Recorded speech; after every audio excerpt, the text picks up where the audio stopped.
This is kind of one of the crazy things we like to do in our church. So we're going to have our tribe talk now. And Chris, if you remember, David, come on, Chris.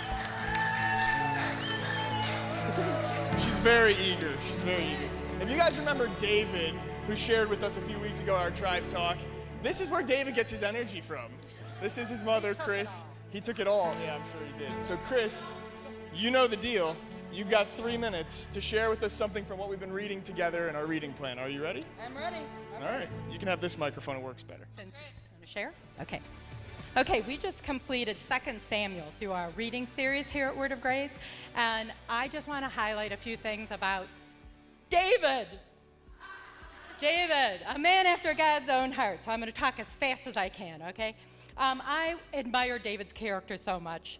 How he handled adversity when Saul was hunting him relentlessly for years and David was hiding in rocks and starving.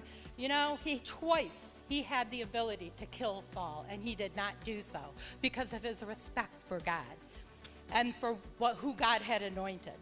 And Bob did a great tribe talk last week on that, so that's online if you want to watch that. How David handled criticism and insult. As he ran through the town, walking through the town with his men, this crazy man, Shimei, hurled rocks and insults and criticisms at him. And David's men wanted to kill him and take him out, and David said, no, let him alone and let him curse. It may be that the Lord will look on my affliction and that the Lord will repay me with good. He actually trusted God to vindicate him from that insults and criticism. How he handled being convicted of his sin with Bathsheba when Nathan very, very cleverly convicted him of what he had done truly with Bathsheba and subsequently actually murdering her husband by sending him to the front line. And David was so grieved to the point of illness because he had realized how much he had sinned against God with that. And not only did he confess his sin to God personally, privately, but he confessed it publicly. And that is in Psalm 51, if you want to read that. How David handled his disappointment. David fasted and prayed and cried out to the Lord to save his dying newborn baby.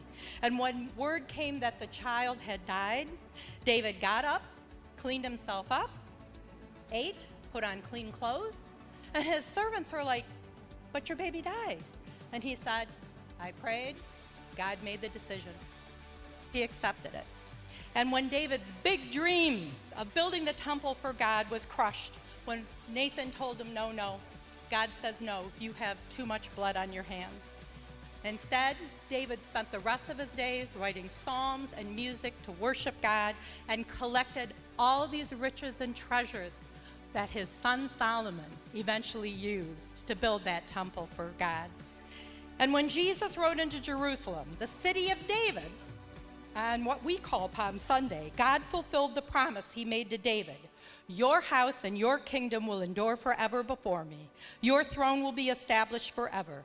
Since Jesus was a direct descendant of David, Jesus sits on the throne of David at the right hand of God.